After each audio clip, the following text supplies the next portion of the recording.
doing the weather over the last several years, ABC 13's Will Stafford has been reporting on interesting people and interesting places in our area in his People and Places features. Yeah, but for the month of May, we thought we'd send him to feature interesting towns in our area. Our first stop, Bedford, and of course nobody knows Bedford better than Will because he grew up there. Will, take us around your hometown. Well, guys, we're here at the National D-Day Memorial. Why it's here. Bedford is the town that, of course, county or town in America,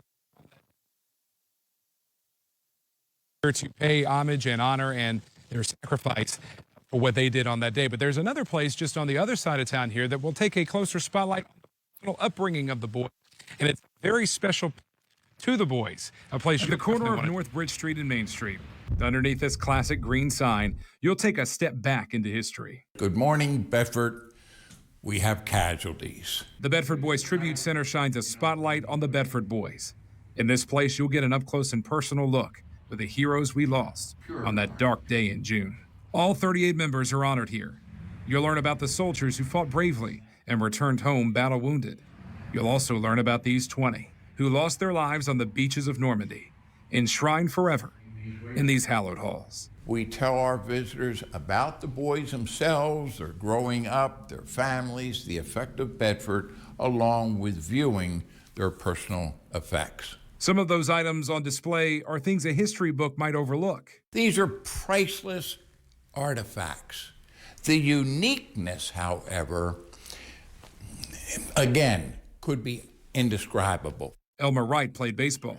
He would have been in the major leagues.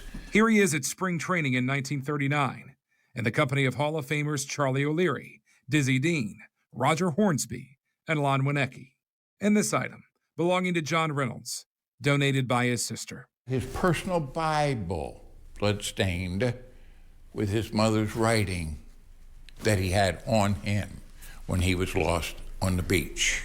The center also shines a light on the impact that the deaths had on the friends and family left at home, like the telegram operator who worked at Green's drugstore. 21-year-old Elizabeth Tays was on duty that dark morning. The first 4 reporting for the boys killed in action, the next 7 missing in action. It actually took the town of Bedford to find out the fate of all of their sons and husbands and brothers until September 24th, 3.5 months after the invasion. What makes the center so special is that this is the building where Hayes received those messages. It is the original location of Green's drugstore, a place well known to the boys. In such a historic building and setting, knowing that these men's footprints are where you're standing in perpetuity. When visiting here, you can't help but take a step back and reflect on the heroes that walked these same halls and paid the ultimate sacrifice.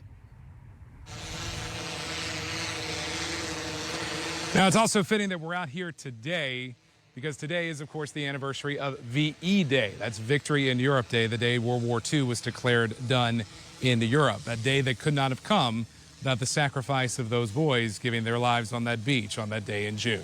Coming up tonight at 7 o'clock, we're, of course, out here at the National D-Day Memorial, the most famous icon in Bedford. And coming up at 7 o'clock, we're going to talk to Angela Lynch, who's going to tell us some of their big plans for the 79th anniversary, which is coming up.